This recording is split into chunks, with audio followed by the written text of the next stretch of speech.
And Dee, if that's okay with you, that will help.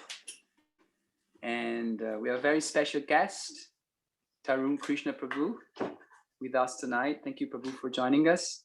And I'll see you very soon. Dee, I'll pass it on you now. Hare Krishna. Thank you, Sham. Hare Krishna. See you soon, hopefully. Hare Krishna, everybody. Lovely to see you all. Sorry, we were a little bit late, I think, starting, and it might not look like, might not have looked like our usual format because, like Sham mentioned, the temple is having some Wi-Fi issues. But anyhow, we are up and running. So thank you very much for Tarun Krishna Prabhu for joining us today. So topic for the day, Rupanuga, whatever is coming, that I will clear up everything. Today, the session for today, the topic is eco-revolution, sustaining well-being through nature. So this is a topic I'm sure that, eco-revolution, everybody gets very excited about it, when you mention eco-revolution. But actually, I think, nature and environment has formed a very key role in ISKCON way of living and in Vedic societies. So it's a principle that has always been very close to everybody's heart, I'm sure, within the movement. But Tarun Krishna Prabhu has been doing a little bit of a revolution that's tried to bring that nature a little bit closer to our doorstep, so to speak. He's been doing a lot of interesting things. So before we delve into what his recent eco-revolution is about, because I'm conscious there's quite a few of us in very different stages of our bhakti journey. So I don't know, Prabhu, if you could start saying, elaborating the importance of sort of agriculture and nature in sort of Vedic philosophy, that might help set the scene, perhaps? Sure. Okay. Thank you very much for the introduction. Hare Krishna, everybody. I'm very happy to be here with all of you here on this virtual platform. I thought I would just read something briefly from Srimad Bhagavatam, because I may have certain thoughts or ideas, but everything that we say should be based on scripture and Srila Prabhupada's books. So it is the first canto, 10th chapter, and verse number 4, if anybody wants to have a look at that. So Bhagavatam 1, 10, 4, and the chapter is entitled Departure of Lord Krishna for Dwarka. So it says here, Kamam Bhava Shapajanya Sarvakama Dukha Mahi Shishi Chusma Vajangava Paya Sodhasvatir Muda. During the reign of Maharaj Yudhishthir, the clouds showered all the water that people needed, and the earth produced all the necessities of man in profusion. Due to its fatty milk bag and cheerful attitude, the cow used to moisten the grazing ground with milk. And I'll just read one paragraph of the purport, although we may examine more of it later. Srila Prabhupada says, and this is very condensed information, so please try and pay attention to unlock what Srila Prabhupada is saying here. The basic principle of economic development is centered on land and cows. The necessities of human minerals, clothing, wood, etc. One requires all these items to fulfill the material needs of the body. Certainly, one does not require flesh and fish or iron tools and machinery. During the regime of Maharaj Yudhishthir, all over the world there were regulated rainfalls. Rainfalls are not in the control of the human being. The heavenly king Indradev is the controller of rains, and he is the servant of the Lord. When the Lord is obeyed by the king and the people under the king's administration, there are regulated rains from the horizon, and these rains are the cause of all varieties of production on the land. Not only do regulated rains help ample production of grains and fruits, but when they combine with astronomical influences, there is ample production of valuable stones and pearls. Grains and vegetables can sumptuously feed a man and animals, and a fatty cow delivers enough milk to supply a man sumptuously with vigor and vitality. If there is enough milk, enough grain, enough fruit, enough cotton, enough silk, and enough jewels, then why do people need economic development in the shape of tools and machines? Can tools and machines supply vigor and vitality to men and animals? Can machinery produce grain, fruit, and milk, or jewels and silk? Are jewels and silk, along with varieties of foodstuffs prepared with ghee, grain, milk, and fruits, not sufficient for man's pure, luxurious, and healthy life? Then what is the need of an artificial, luxurious life of cinemas, cars, radio, flesh, and hotels?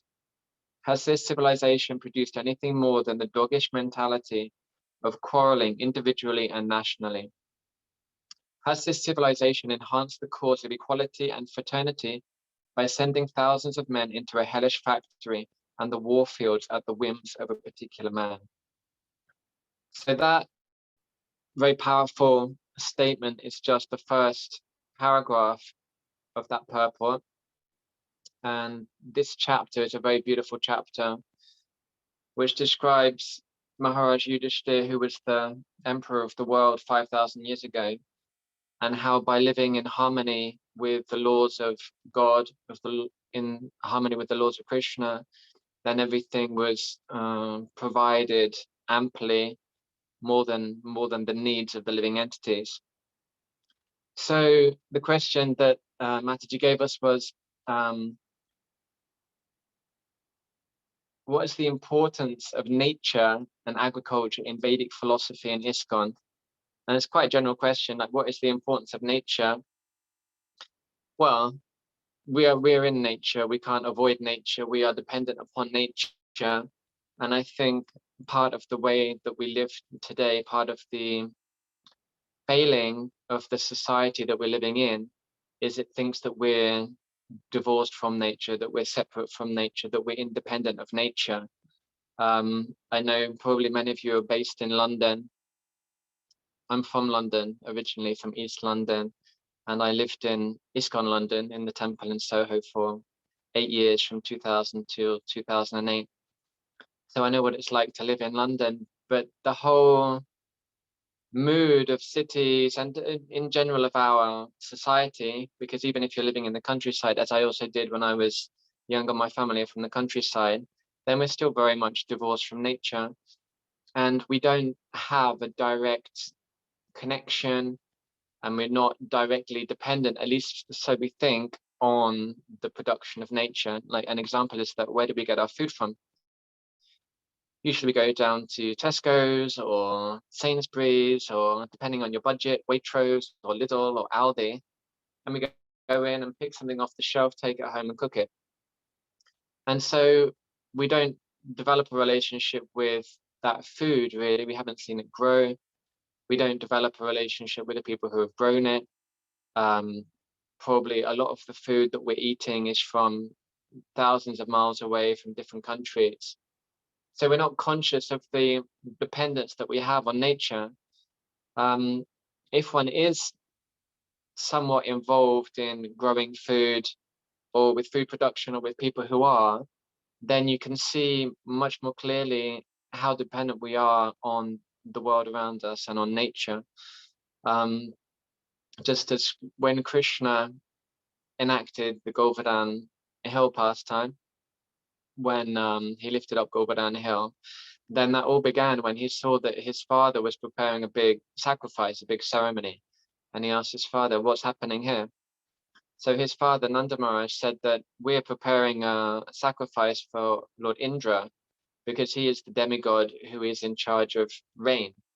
And without rain, then we can't grow any food, and without any food, then we can't live. So the Brajabasis, Krishna's associates, Krishna's friends, they had a connection to nature. And Srila Prabhupada makes the point in the purport there also that it's only by rain that we can grow food. Tesco and Sainsbury's, they have no independence from the earth or from the rains that come. Amazingly enough, the food doesn't grow out of a shelf in Tesco's. It doesn't grow within that packet. We don't get it from a website. You can't manufacture food out of petrol. It grows in the earth, usually. You need sunlight and you need water, and that water is generally rainfall. And the thing is that those things aren't supplied unless we live according to our Dharma, unless we live in the right way. It's described also in that purport that there was such an abundant supply of those things 5,000 years ago when Maharaj Yudhishthira was governing the planet, because he was a pure devotee. He was actually an incarnation of Yamaraj, who is actually the god of death, but he's also the god of Dharma, of doing everything correctly. So he knew what the laws of God were, and he acted perfectly in accordance with them. So everything that people needed was supplied. Let me just see what it says here, because there's a very interesting point that, yeah, this is 2 verses later, text number 6. Because of the kings having no enemy, the living beings were not at any time disturbed by mental agonies, diseases, or excessive heat and cold. So we may think that is bizarre, that is amazing. They were not disturbed by any mental agonies, diseases, or excessive heat and cold. And it describes that in other places in scripture as well, that when there was a king who was living in accordance with the laws of God, nobody was unhappy. Nobody experienced any distress. Everybody had exactly what they needed. And we can see that the world that we're living in now is so far from that. And this is a clear explanation why. It's very, very simple. It's not because of genetics. It's because of the way that we're living, and we're not living in tune with the laws of nature. So Vedic culture, our culture, Krishna conscious culture, is totally in line with the laws of nature. And Srila Prabhupada makes the point in that first purport that what are the things that we actually need? We need food, we need clothing, we need wood, we need some buildings. And he said luxuries as well. He mentioned jewels, pearls, minerals, I'm sure precious metals are included in there. So we need these things to live a comfortable, happy life. But we don't need factories, and we don't need all of the machinery and the tools, which has such a huge infrastructure these days, has such a huge investment these days, has such a huge importance. And Prabhupada says that it destroys the subtle life of the living entities in this time. So we see that how we're living these days, we have our mobile phones. I'm sitting in front of my mobile phone. We have our laptops, got my laptop right here. We have our cars, we have our nice houses, we have electricity, we have all of these artificial amenities, but people are not happy. I've met so many people since I've been back in the UK, which is 2 years now, that so many people's children are autistic, or they have ADHD, or they have obsessive compulsive disorder. People are damaged, people are vulnerable, people are suffering, especially from anxiety, from panic attacks, from depression, and especially our youth. So they're not happy, they're not balanced, they're not nourished in a way that they should be. And that's because they're being fed so many things, which we think equals opulence and wealth, but it's actually unnecessary and not needed for the soul. So unless we actually understand how to act in Krishna consciousness, what is a lifestyle that is conducive for Krishna consciousness, then we will become diseased, we will become unhappy, we will become depressed, because we have to be living in tune with the laws of God. And in ISKCON, in the Krishna consciousness movement, Srila Prabhupada developed 2 types of centers generally. Temples, city center temples like we have in ISKCON London, and other places around the world, in New York and Los Angeles and Delhi and Mumbai, so many different temples in city centers, with the purpose being that we give Krishna consciousness to others. But then Srila Prabhupada also established farm communities, which would be in the countryside, which would develop self-sufficiency, where we would be growing our own food, where we would be living in an atmosphere which is more conducive for spiritual life, not in a city, where we would have fresh water supply, where we would have our own cows that would be protected. And it would especially be a place for devotees of this movement who have families and need to educate their children. So that part of our mission is a little bit underdeveloped in some ways. We're quite good at developing temples and city centers because most of us are city boys and girls. We're used to these types of facilities and amenities. But it's a little bit underdeveloped, these farm projects. And this is what interests me, what I've been involved in for the last 12 years or so. Yeah, for the last 12 years. Since more and more relevant for us in these times, people are becoming more and more ethical as regards the way that they're living. Many people are becoming vegans, trying to avoid unnecessary packaging, trying to avoid unnecessary travel because of climate change. And as devotees of the Krishna consciousness movement, we should be spearheading that and living according to our philosophy and our culture and developing these farm projects.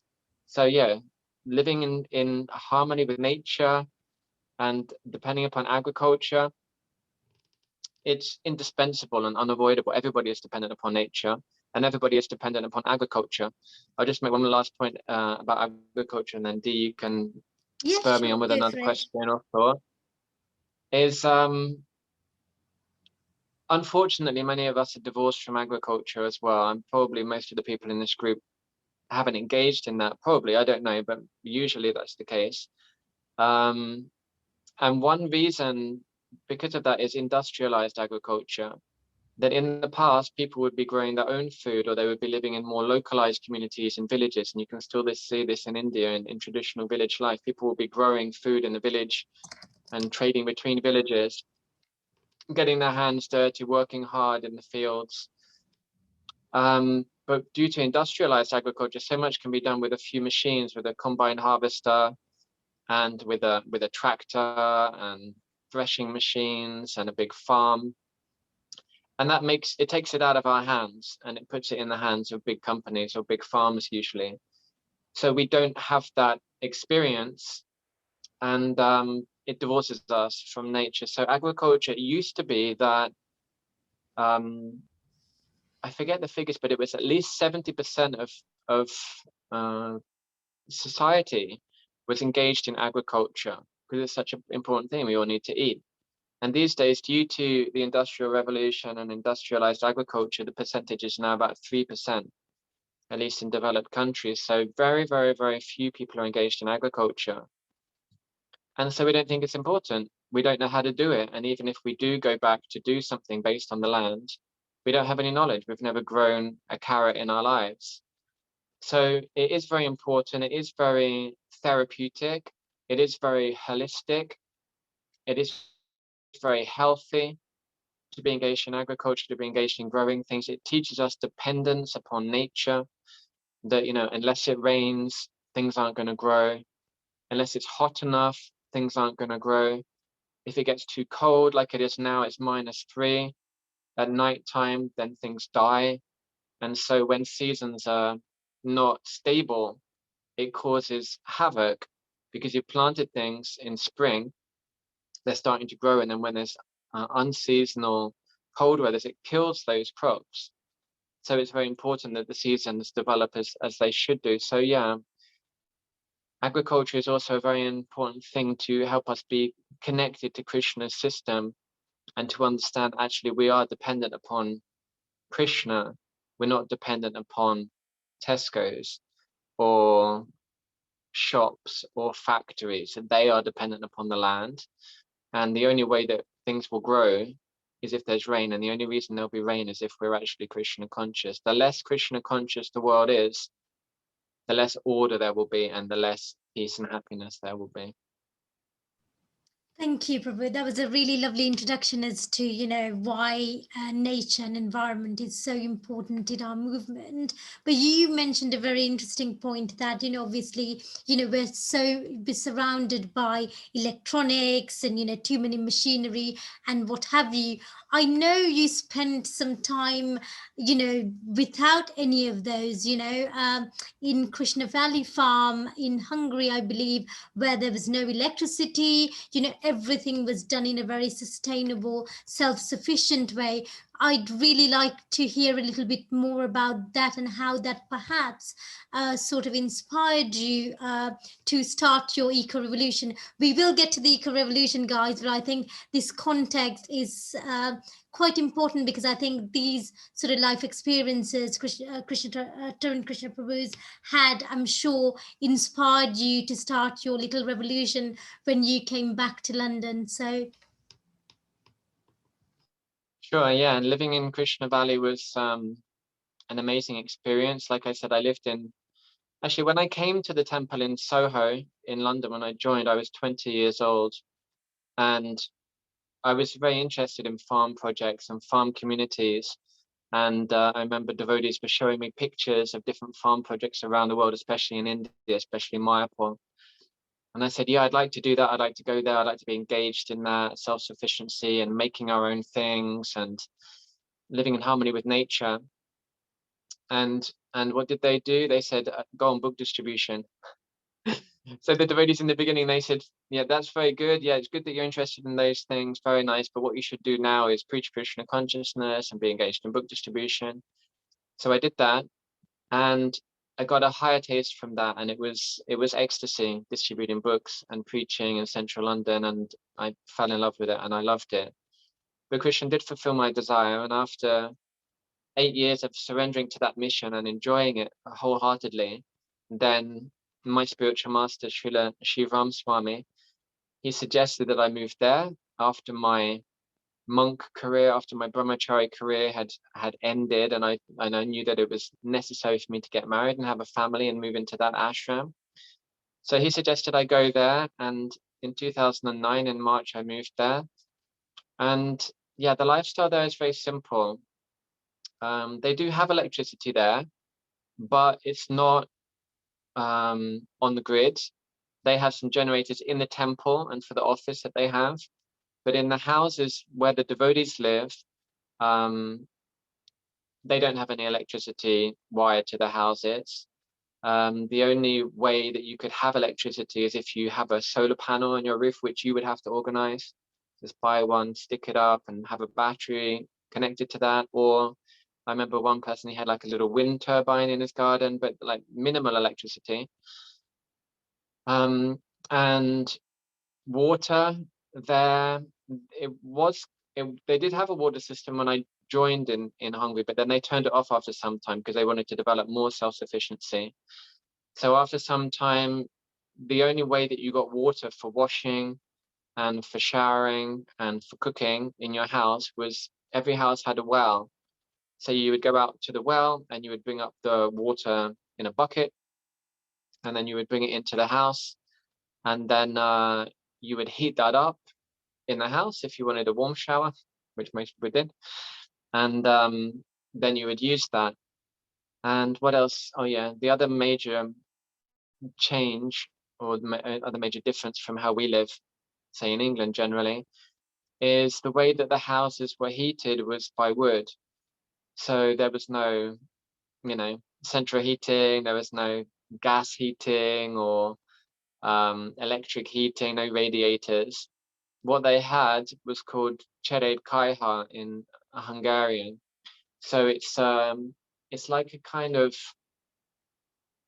stove kind of thing that's kind of big. It goes up to the ceiling, but it's just in one corner of the room.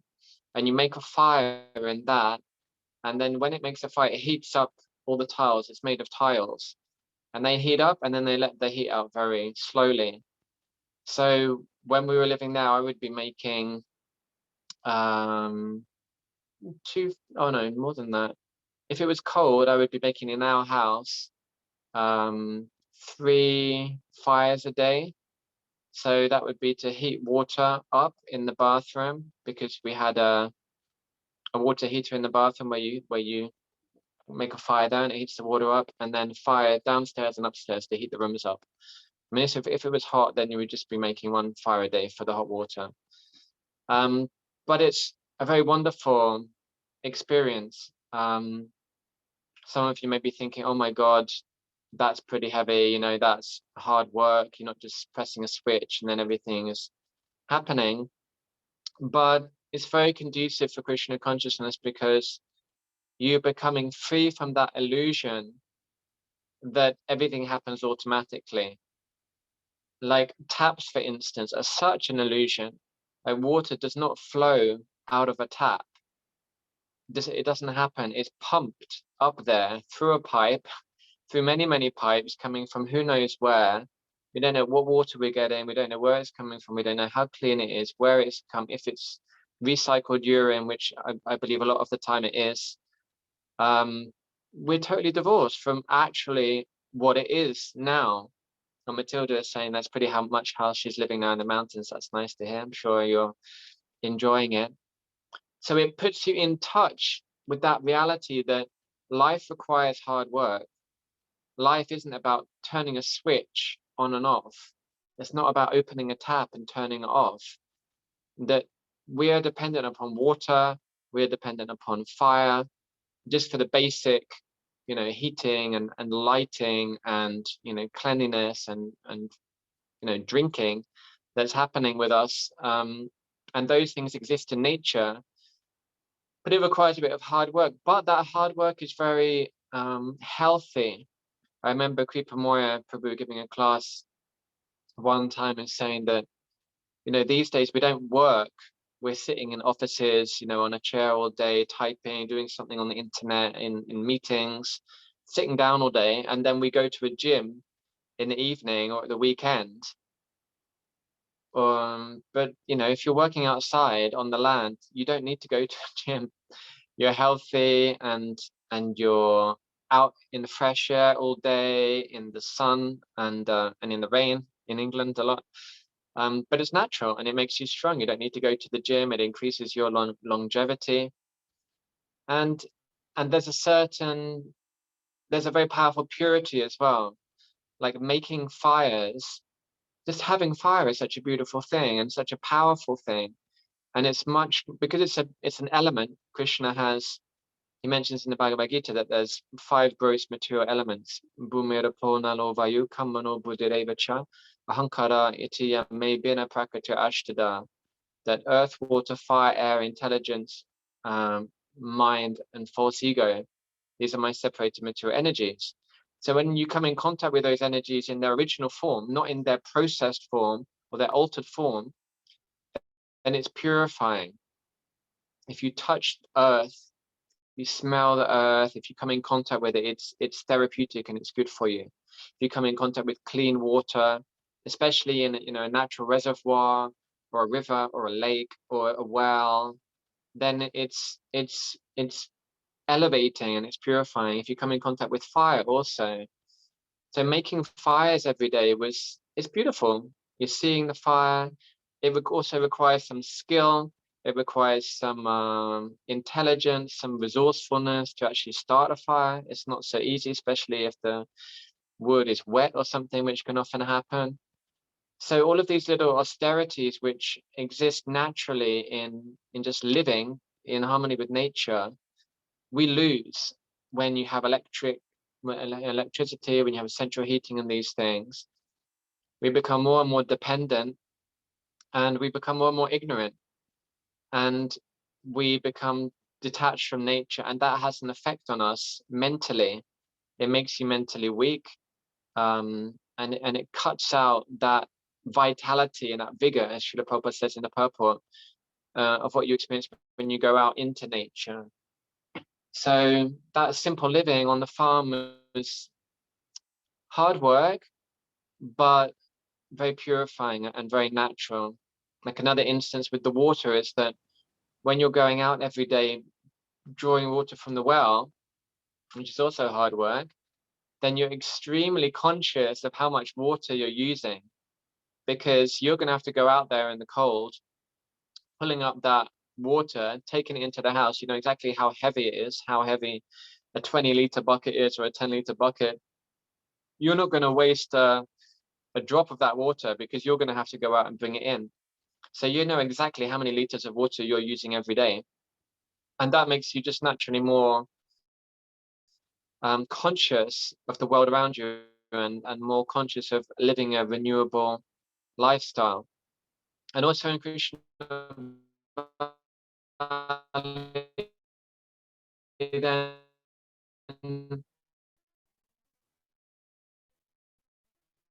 because they were growing a lot of their own food, if it's not, but if they needed to be, then they could just crops growing in so many fields. So you can see the rye growing up, or you can see the amaranth growing up, or the pumpkins or the potatoes.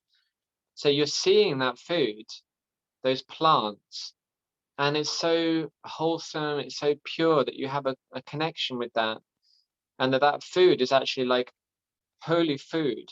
It's food that's growing up in a holy place, because New Rajadam is non different than Vrindavan. It's surrounded by devotees, so many cows there. Krishna is there performing his pastime. So that is purifying and pure food. So that was also very inspiring, and many people were attracted to that. Like Krishna Valley has about 30,000 or 25,000 guests who come every year. Matilda's asking, where is Krishna Valley? It's in Hungary.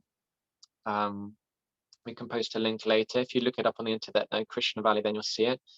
25,000 people come and visit Krishna Valley every year. And although they're non-devotees and they kind of come in a tourist kind of mood, then people see that these Hare Krishnas, they are living a better material life than me. What to speak of spiritually, they're eating food which is organic, which they've grown themselves, which is very healthy. Soon we're going to do I want to do an interview on our Instagram page. We're doing interviews every week.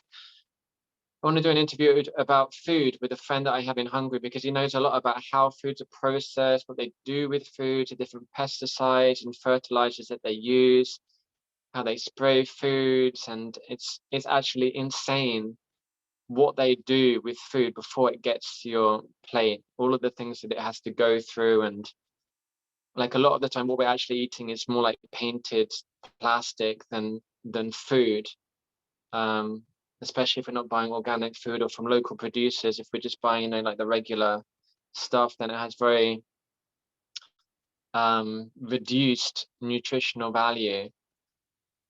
So they see that they're eating better food than me, more healthy food than me. They're living in nicer houses than me. They're not living in a city in some high-rise apartment or a flat. They're living in a house. They've got a garden. They don't have to commute to work. Like I knew one lady in Krishna Valley, she was working in the nursery for the children, and she was living in the house which was opposite the nursery. So it took her about 4 seconds to walk from her house to her place of work. You shouldn't have to go on the tube or on a bus or drive or go on that motorway.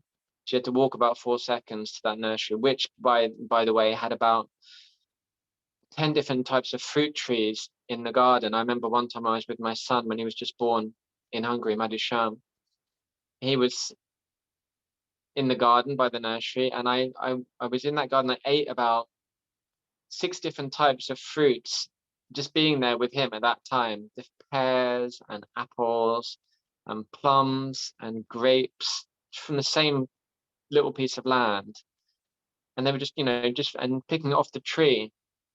So if somebody's never done that they've gone to a tree, and they've just picked the fruit off it and eaten it directly, then it's an amazing experience. It's such a different experience. Climbing up a tree, picking off the apples and eating them, it's such a different experience than going to the supermarket and buying it. So they would see that they're eating better food than me. They don't have to commute. There's no crime in Krishna Valley. Like a lot of the time, we wouldn't even lock our doors, wouldn't even lock our houses, because it's just devotees living there.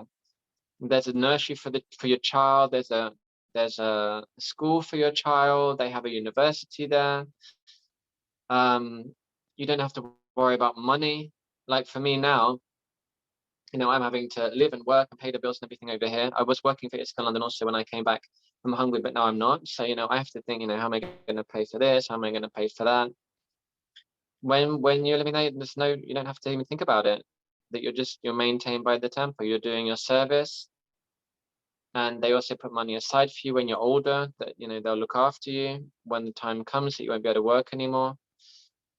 And so when people see all of this, they think, hey, hang on a minute. These Hare Krishnas, not only are they unified and they have a spiritual goal and they're working together in a unified way in a community, but just materially, they're living a better life than me. And so many people join. So many people join the community and come and move on to the farm or live in the village nearby, because they see that spiritually and materially, this is far superior. Thank you, Prabhu. That was really enlightening. Now, I think we all want to go to Krishna Valley, and I'm not sure travel restrictions would allow it. So I'm sure there'll be a lot of demand from the UK and everywhere else to Hungary to go see the Krishna Valley, I'm sure, because you've painted such a beautiful picture. So I'm sure all this living very close to nature and then coming back to London, the UK, probably was a bit of a culture shock. And I'm assuming that's what inspired you to start this project Grow, your new eco revolution with the temple, just so that we can sort of still be in touch with nature despite not living in a farm community.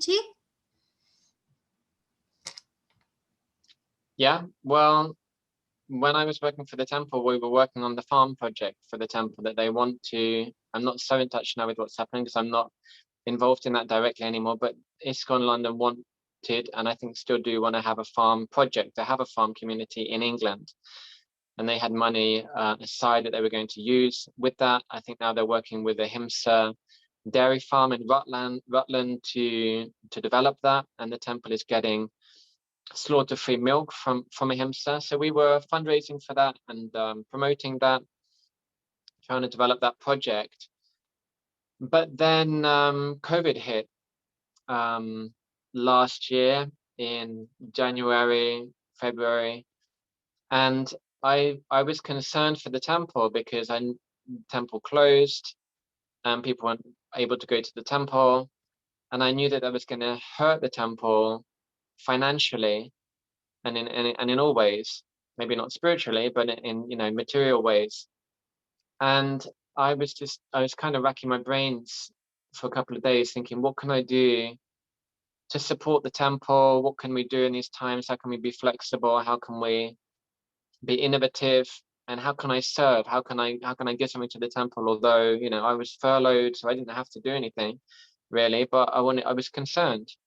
So I just kind of, I don't even know how the idea came actually. I don't know. It was just, I guess Christian just gave the idea that we don't have land right now for a farm community. ISKCON London doesn't have land. But if we add up everybody's houses, all of their gardens, all of their windowsills, all of their raised beds, all of their pots, if you actually add it up with, say, a few thousand people, that's actually quite a lot of land. And so we started a WhatsApp group. Actually, we already had a WhatsApp group for the farm project. So we began talking about this project Grow. Actually, in the beginning, we called it Operation Dig, and I designed the logo for that. But then some of the key people giving input into it who had a lot of knowledge about gardening, who were advising other people how to do it, they were no dig. So they don't dig, they do like no-till and that kind of agriculture where you don't dig, you just mulch and you put compost on the ground and you sow into that compost. You don't dig, you don't plow the land every year, you don't dig it up. So we changed the name to Project Grow, and then it just grew. So many people were inspired by that, so many people were interested, and it is a bit of a revolution in people's minds, because I would say the vast majority of the people who are involved in that project and who are involved in it now, because it's growing and growing now, they'd never grown anything in their lives. They didn't know how to grow, they didn't know where to start. And so it was very interesting for devotees to experience that miracle of growing food, and to, with just baby steps, take back some independence of what's been taken away from us, take back that gift of being in contact with Krishna's miracle, which is just the natural world. That all you need is a pot. You don't even need a pot. You know, we're buying so many things these days, ice cream tubs, or, you know, yogurt tubs, or whatever it may be. If you just put some compost in that, put a seed in it, and water that seed, if it's got some light, or like I'm here in this room, I'm growing some things on the shelf. We just have, you know, some artificial lighting, so it's always there for Tulsi Devi as well. Then you get to see that amazing change, that this seed is actually alive. This seed is a living entity, and it's going to produce a plant, which is going to, you know, have a stem, and it's going to have little branches, and it's going to have leaves, which are individual to that type of plant. And then it's going to grow flowers, and then from those flowers, some kind of fruit is going to be produced, which we're going to use. Or it may not be the fruit that we're going to use, maybe it's the stem we're going to use, like with asparagus, or maybe it's the root that you're going to use, like with ginger, or maybe it's the leaves that you're going to use, like with spinach. And then it's going to produce a fruit, and then within that fruit it's going to be so many seeds that you can continue the cycle with. So for many people, this is like a therapeutic and revolutionary experience, that I'm growing something, I'm starting a process and a cycle that maintains itself, as long as they're not GMO seeds, which you can't grow again. So people were very inspired by this. They enjoyed doing that. And we had people in the group who would give guidance, and they would do workshops. And then we were, you know, many people have gardens, so they could grow in their gardens. If people didn't have gardens, they could just have some pots somewhere, or even if they just had a windowsill, they could put something on their windowsill and grow there. And then some devotees were getting allotments, which are wonderful. And the normal size of an allotment is 1/16 of an acre. So it's quite a chunk of land. And as my spiritual master says, he says, land is so productive. On just a small piece of land, you can grow so much food. So if devotees had allotments, and they could produce a lot of food from there. And it was inspiring for devotees. I think that they were growing for themselves, and they were tasting that food, and generally that food tastes much, much better than something that you would buy from a shop. And then they would donate some of that. We recommended 50% to the temple. And so we had to organize that, how to get devotees' offerings from where they were, which is, you know, multifarious locations in and around London, from there to the temple. And then they would see pictures, and we were doing flowers as well. So devotees would have flowers. Often devotees had flowers anyway in the gardens. So they would send those flowers into the temple, and they would see Shri Shri Radhalandaneshwara decorated with their roses, or their jasmine, or their lilac, or whatever flowers it was that they could send in. And that gave the devotees a wonderful taste and experience, that I had managed to grow something that I could offer Krishna, and he accepted that. And that, for any devotee, is a wonderful experience. And it's part of Pujari service. They're also functioning as Pujaris, and they're also performing archana by serving the deities in that way. And any devotee is gratified when they see that Krishna has accepted their offerings. Whether we just go into, you know, a shop and buy flowers and take it to the deities, if we see the deities using those flowers, we're very happy. But if you've grown it yourself and gone through the time and energy to cultivate that plant and to love that plant, and then to give it to Krishna, then it means so much more. So that's how Project Grow began. Quickly, we got up to like 100 people who were in that group, and it was amazing. Like the brahmacharis from Soho were coming and picking up offerings every week from the manor when they would pick up the milk. And we would meet them and send things with them, and they would also bring us mahaprasadam, which we would give to the devotees. And it's been going on for a year now. Project Grow. I'm not in charge of it anymore. I delegated it, or I passed it on to Ankit Prabhu, who is doing a wonderful job organizing everything much better than I did. And it's something that devotees can connect to now. We have a WhatsApp group. That's probably the best way to connect to it. If anybody wants to contact me or would like to be a part of that, or to learn more, to take part in the workshops, or to see what they could offer or to learn, then you can get in contact with me. I'm on Facebook as Tarun Smai, or you can contact Shyam Govindapur and he can put you in contact with me. And it's a nice first step for devotees to grow something, to experience that miracle, and to be able to connect that to the deities. So yeah, it was inspiring for many devotees. And also the GBC became interested, which is the governing body commission of ISKCON. And they interviewed me about that. And it was like internationally devotees became interested and joined the WhatsApp group. And then the BBC became interested, and I did a whole load of interviews for them in different areas of the UK, telling them about that project. So yeah, it kind of caught on fire, that one.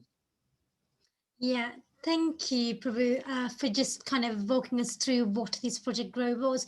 So for you, I think we briefly touched on this issue because lots of people, I know you've found creative ways to overcome this sort of lack of land or lack of space. I'm sure I'd love to grow. I've got a little garden, and to be honest, I should use it more. But what inspiration could you give to somebody perhaps in London living in a studio flat with tiny space and also very little time? Any creative tips that you could give, because it's not everybody's got the luxury to have even a little plot of land. In London, I live in shared kind of flats and accommodation. Most young professionals do, and some people don't even have a living room, so they've probably just got a little studio room and a kitchen. So how can you kind of motivate, or any tips you could give for those people in those circumstances with very little space? Please, that'll be really interesting to hear. Sure.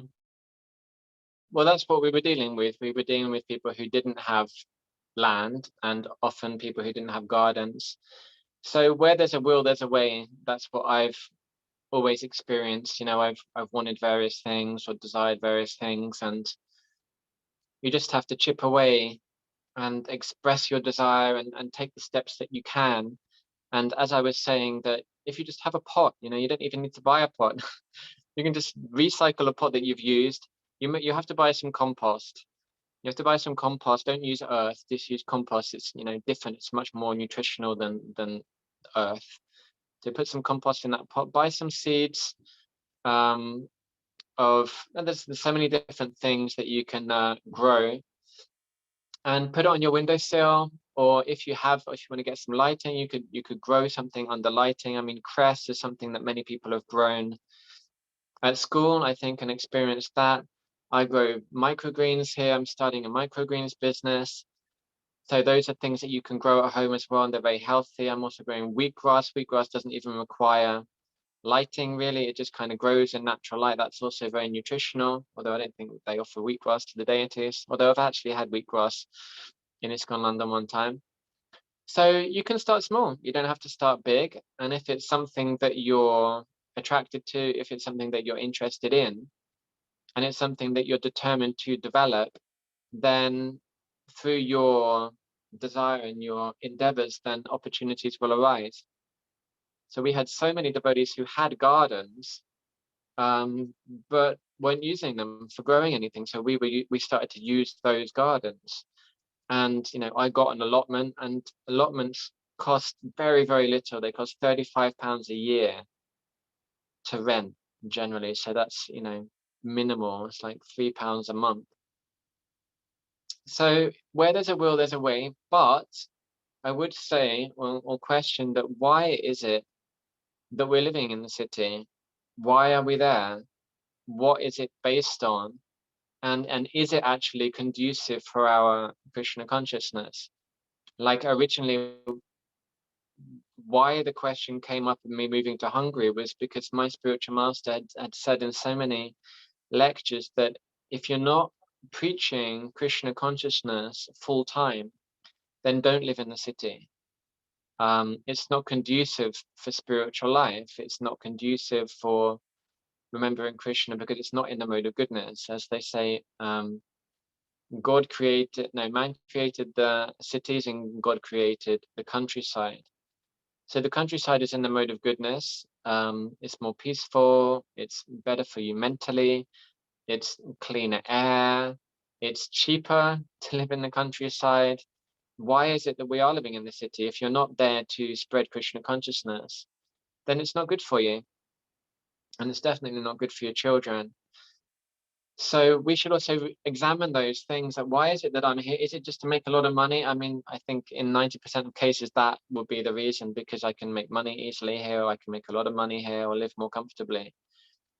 But as I was saying earlier, and as Srila Prabhupada said in the purport, that wealth is not machines or tools or factories. That is demoniac, and it's destructive, and it's not good for us.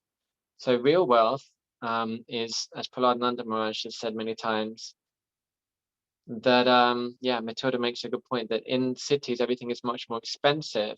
So although you may be earning more, you're spending more as well. So Prahlad Maharaj was making the case in one class that wealth is not money, it's not like cash or digital money in your bank account. It is clean air, it is clean water, it is healthy food. And I think he might have mentioned health, it's being healthy as well. So that is real wealth, not living in a tiny flat, paying a lot of money for it. We were living in Radlett before. We were paying more for a 2-bedroom flat in Radlett near the manor than we're paying here for a 3-bedroom house with a garden and 2 living rooms downstairs, because we're living further out of London. So I would question, why are we living in the city? We actually really need to deeply look at our motivation and think, is it conducive for my Krishna consciousness? Because for brahmacharis and brahmacharinis living in the temple, that's the place to be if you want to preach Krishna consciousness. As I said, I was preaching Krishna consciousness, distributing books, and it was ecstasy. London was like a playground for spreading Krishna consciousness. But if you're going to have a family and you're going to have financial responsibilities, and you want to live a life that's conducive for Krishna consciousness, and especially if you're going to have children, and that is the purpose of the Grihastha ashram, is to have children. It's described that without children, the household life is like a desert, that there's no meaning to it. So if you want to have children, then cities are the worst place for them. So we should also think, why am I here? Am I making a Krishna conscious decision to be in the city, or did I make that decision before I came to Krishna consciousness? Or what are my aims and motivations in being here? Because living in the countryside is far more conducive for Krishna consciousness. So, because also, if we're not part of the solution, we're part of the problem. If we're taking part in a society that is propagating atheism or capitalism, materialism, and exploiting the world and destroying the world around us, destroying the environment, then we also get a slice of that karma too. But if we're in the countryside and we're trying to take part in something which is more wholesome and better for the world, then that's uplifting. For me, it was such an eye-opener. We're living in Ashford now. We're working on a farm project down here called the Bhakti Project. If anybody of you want to check it out, we're on Instagram and Facebook, and we have a website and everything, and we're doing these interviews online every week. So we're trying to develop this farm project down here, although we don't have land yet, but there are various opportunities. But what was a real eye-opener for me was that there's so many people down here that are engaged in wonderful projects. They're not devotees. They don't know anything about devotees, although they're very, when I meet them, they're very favorable, and I'm, you know, dressed like a devotee. They're like, they love it. I'm out doing Harinam in Ashford, and they like think it's cool, although we're so different. But they have many projects. There's one called Bear Bazaar down here, which is like a shop. They're selling things, but it has no packaging. It's all in glass jars. So when you come and you buy your pasta or your dal or your toothpaste or your washing up liquid, you bring a container, they put it in that container and you take it away. So that is something positive. And there's what's another thing? It's called Primal Roots. That's another community interest company based here, which is helping people to be healthy and to do exercise and to like do kind of gym things, but it's all outside. They do everything outside. So they don't need gym equipment. They don't need the, you know, to maintain the gym. They're just running outside, they're exercising outside, and they have a nice, very nice mentality with that. And there's so many producers here. Oh, that's interesting. Planet Organic, no packaging for that. Good. So what was the other one? There's so many food producers here who they produce locally, and there's an organization called Kent Food Hubs where they connect the producers to local people. So they're not selling to supermarkets, and that the food miles on that produce is much more limited. The carbon footprint is much more limited. You have a relationship with the person who's growing that food. You can go and see that food being grown. There's a dairy farm just down the road from here, which I'm doing some work with at the moment. And they now have a small herd of cows, that the Bhakti herd, and they're never going to be killed, those cows. They just had a little calf called Silky, and we're getting milk from them, and devotees in Kent are buying milk from that dairy farm because those cows won't be slaughtered. So there's so many wonderful projects going on. If you go out there and try to connect to people, to tell people what we're doing. So yeah, what is the need to live in a city? Why are we in the city? If it's all about money, we may have our money, but we may not have our Krishna consciousness, or we may have our money, but we may not have our health or our happiness, because it has a heavy effect on our consciousness. When I go into London from here, it's so intense, such a heavy energy, and I'm from London, but it destroys the subtle body basically, and the fine tissues in the brain, and the ability to be calm and peaceful and contemplate things, all the hustle and bustle and pollution and materialism. So I would suggest that devotees think, why am I in London? If you're preaching a lot, oh no, my spiritual master said, if you're preaching full-time or earning millions to donate to Krishna, then you can live in the city. If not, you should live in the countryside. So that, I'm just quoting him. So yeah, some thoughts about living in London. Thank you. That's really interesting. But Matilda, sorry to put you on the spotlight, Matilda. It seems that. Sorry. No, I thought you froze for a second. Sorry. Oh no, maybe it did. Sorry. So Matilda, you mentioned earlier that you escaped to the mountains, a little bit like how Tarun Krishna Prabhu did, escape London and went to live in a farm. I was just wondering whether you could perhaps enlighten us city folk on what difference you've found, or what experiences you've learned, and how, you know, whether it's actually improved your bhakti over the short time I don't know how long you've been there up in the mountains, but you know, what impact, you know, it's had on you personally, if any, because, you know, maybe we can all take some inspiration as somebody who's just, you know, as a young person who's kind of escaped, even if it's mentally, you know, to the mountains. Sorry, I do apologize for putting you on the spotlight, but I couldn't resist when you mentioned. Haribol. Thank you for hosting this space, first of all. And no, I don't mind at all. I don't know if you can see me properly, it's quite dark.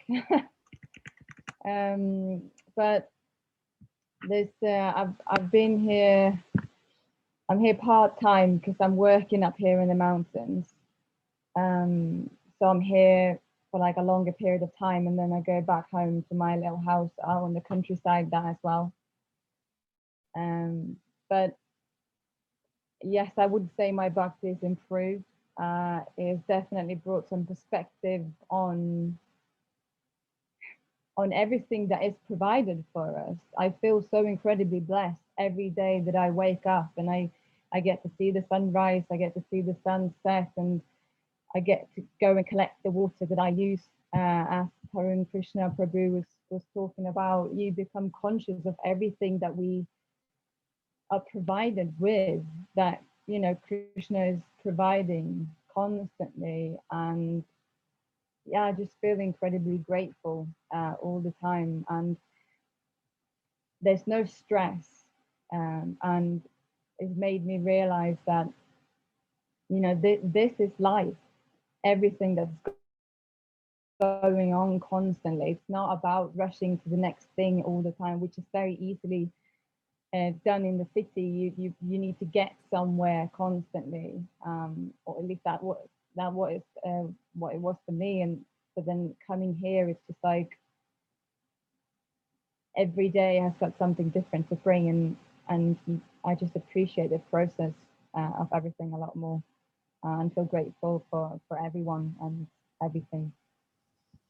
Thank you. That's lovely. Just one other follow-up question. So I don't know how long you intend to stay there, or, you know, whether you intend to go back into the city. Say hypothetically, if you were to move back into the city, like Tarun Krishna Prabhu did after some time, what lessons would you take from your time up in the mountains?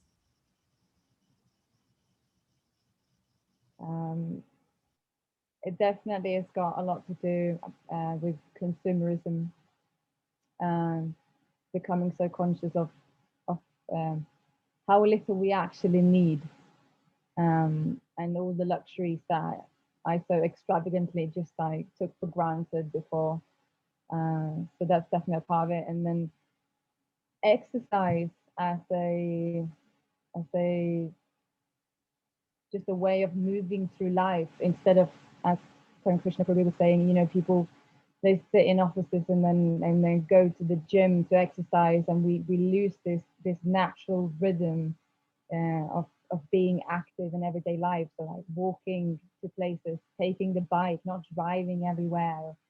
And yeah, I would make sure to be out in nature as much as I possibly could. Thank you so much, Matilda. That was really, really lovely to actually listen, you know, because we often all talk about being very close to nature, but you've obviously very actively taken that step to, you know, actually embrace it, you know, embrace a life, you know, even for a short time, to live very close to nature. I mean, I'd like to hear if anybody had any comments on what lessons they'd like to take from today's session, just so that they could be a little bit more closer to nature. Perhaps feel free to unmute yourself, raise your hands and comment, or happy to, you know, take any sort of almost resolutions from people, you know, one thing you would do perhaps differently from tomorrow to be a little bit closer to nature, you know, following today's discussion. I'd really like to hear any comments or thoughts if anybody has them. Sham Govinda Prabhu, go for it. Yeah, thank you. I would just like to say that it was very inspiring to hear Tarun Krishna's story, and he definitely reminded me, convinced me of the importance of getting out of London. Because since I also grew up in the countryside, and since I'm in London, it's been more or less 4 years now.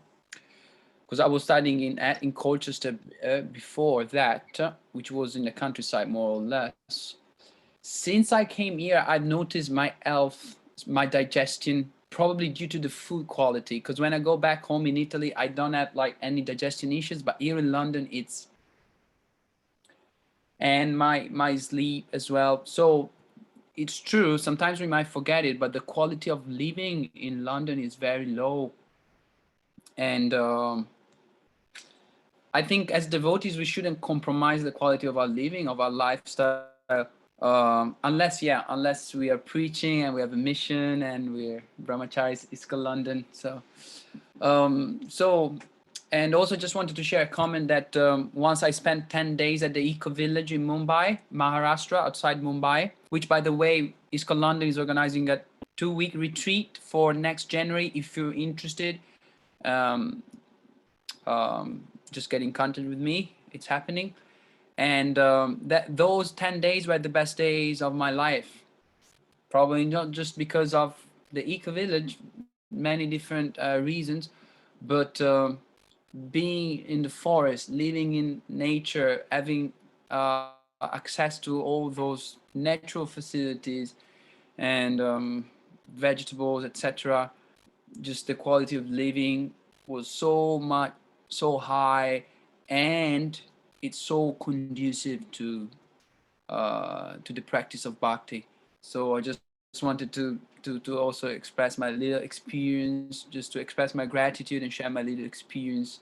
And I feel very much inspired, and hope that I can support the bhakti project, and I can also in the future maybe implement something myself, either for ISKCON London or to spread bhakti in general. So thank you, Prabhu, and thank you thank you very much, Tarun Krishna. That was very inspiring. Thank you, Sham. Anybody else? Would you, I know, Laszlo, sorry to put you on the spotlight. I know we've only got a few minutes, but I know you're from Hungary and you've visited, you've had the privilege to visit Krishna Valley, and having listened to the talk today, because I know you moved back into London from probably a little bit leafier Cambridge. What would you do from, say, tomorrow to be a little bit more closer, take one step closer to nature? So my experience in Krishna Valley when I visited it first was really like wow. Like I went there as a city boy and I was studying software engineering and all that, and the first 10-20 minutes was very strange for me when I visited this place Krishna Valley, because everything was so natural. No, as Tarun Krishna Prabhu said, no electricity in the houses and all that. And I was like very surprised, how do people actually live this way? So I was, maybe even I had my computer with me, like a small laptop. But actually by the end of the day, I spent the whole day there on that day, and I was like, wow, I didn't want to leave. Like, I don't know what happened there, something magical, because I just didn't want to leave. So it was so powerful. And the also the devotees there were so peaceful. I was surprised after the city life, like how can people be so peaceful? Like what's going on here? There must be some magic, something. And so I was really like, so when I first visited, and yes, I lived in Cambridge for some time. And one thing when I came to London is basically what you also said, like here in central London, we usually just have a flat, and there is not much like in Cambridge, I always lived in a house and we had a garden, and I'm really missing that. But I relate to what Tarun Krishna Prabhu said as well, that if there is a will, there is a way, like a windowsill, and then the pot's very easy to get, and composted, all that. So maybe that's something I could try out at home, even from here in London, from my room. So that was very inspiring to hear from Tarun Krishna Prabhu, that even if we have something little like a room, we can still contribute to Krishna consciousness in our own capacity. So that's very reassuring, and maybe I will actually give it a go. Thank Thank you. you. That's great to hear. Dylan, quickly, would you like to share one thing you might do from tomorrow, inspired by the talk today, to be a little bit more closer to nature, maybe? Hare Krishna. I think what was really important about today was how he was talking about how when you live in London, you live in like a small room, have a lot of expenses, you're not really connected. I think this has motivated me a bit to travel the world in different places like villages, especially because at least where they still live in a community. Because I feel like in London, people don't even say hello to you in the street. People just focus like there's like a bar here and they only see what's in front of them. While I feel like in community, like even in Mauritius, like when you see your neighbors or say hi, how are you, and you will share like vegetables and things. I think that's really good about community, and I feel like I want to go back home and start like a little community. And even in London, I think I might start planting small pots with little things like parsley or like other herbs, I guess. But I just want to be more independent, especially like being vegan. I feel like it's really hard to find food, especially in London. But if you have your own vegetables, you don't have to rely excessively on like expensive shops. Thank you very much, Dylan. That was so lovely to hear that, you're going to try and grow some herbs, maybe, from inspired by the session. I know, us living in London, we don't have the luxury of space, but at least you're willing to, take that first step. Rohit, I don't know whether you wanted to share with us what you might do very quickly, maybe. Okay.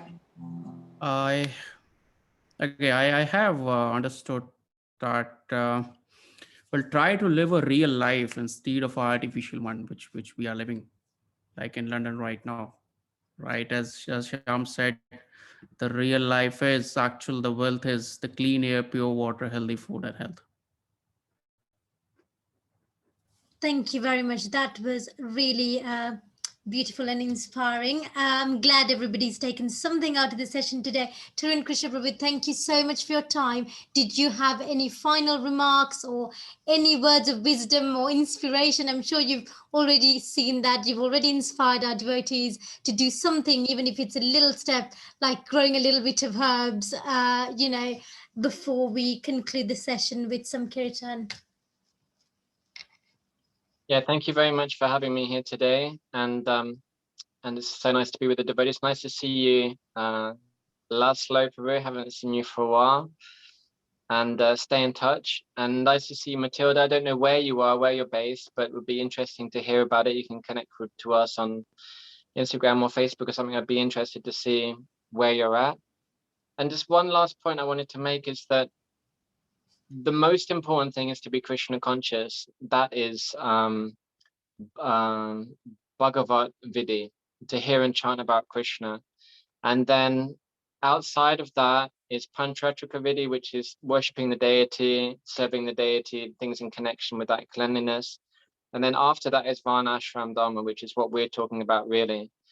So the key thing to everything is to be Krishna conscious, to hear and chant about Krishna, to chant the holy name, to read Srila Prabhupada's books.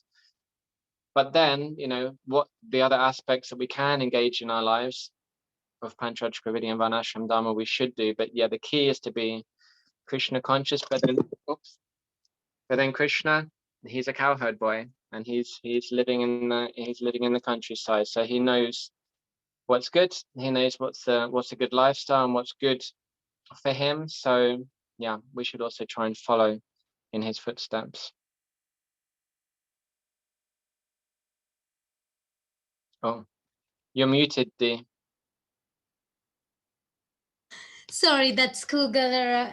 But thank you so much for sharing your wisdom, and we've really appreciated, listening about, all those experiences you've had, and how you've kind of not just left it there and sort of, thought, oh, I'll just move to Kent and just live my countryside life, but how you've kind of inspired people to use, even if it is a little, windowsill or shelf, to use it in a way that it's serving Krishnas and also taking them one step closer to nature. So really, really appreciate all your good work, Prabhu. Thank you so much for your time today. And Sham's now going to conclude the session with some kirtan. So feel free to stay for 5-10 minutes of kirtan, but hopefully see you all next week. Hare Krishna. Thank you. Thank you. Hare Krishna.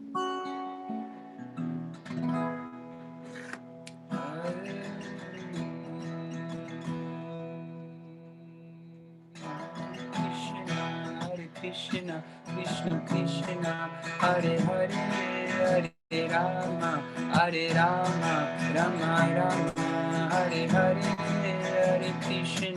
Hare Krishna, Krishna Krishna, Hare Hare, Hare Rama, Hare Rama, Rama Rama, Hare Hare, Hare Krishna, Krishna Krishna, Hare Hare, Hare Rama, Hare Rama, Rama Rama, Hare Hare, Hare Krishna, Krishna Krishna, Hare Hare, Hare Rama, Hare Rama, Rama Rama, Hare Hare, Hare Krishna, Krishna Krishna, Hare Hare, Hare Rama, Hare Rama, Rama Rama, Hare Hare,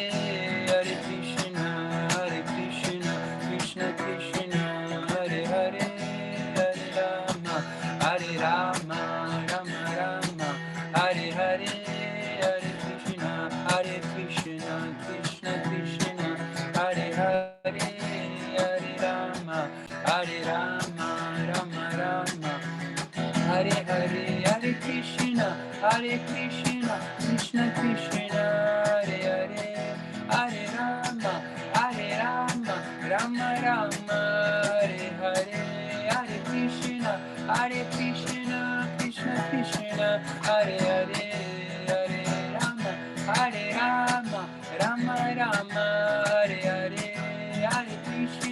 Hare Krishna, Krishna Krishna, Hare Hare, Hare Rama, Rama Rama, Hare Hare, Hare Krishna, Krishna Krishna, Hare Hare, Hare Rama, Rama Rama, Hare Hare, Hare Krishna, Krishna Krishna, Hare Hare, Hare Rama, Rama Rama, Hare Hare, Hare Krishna, Krishna Krishna, Hare Hare, Hare Rama, Rama Rama, Hare Hare, Hare Krishna, Krishna Krishna, Hare Hare, Hare Rama, Rama Rama, Hare Hare, Hare Krishna, Krishna, Hare Hare Rama, Rama. Okay, one last time. Hare Krishna, Krishna Krishna, Hare Hare, Hare Rama, Rama Rama, Hare Hare, Hare Krishna, Krishna Krishna, Hare Hare, Hare Rama, Rama Rama, Hare Hare. Jaya Prabhupada Jaya, Prabhupada Jaya, Prabhupada Shila, Prabhupada Jaya, Prabhupada, Prabhupada Shila, Prabhupada, Haribo, Haribol Nitai Gora, Haribol Nitai Gora,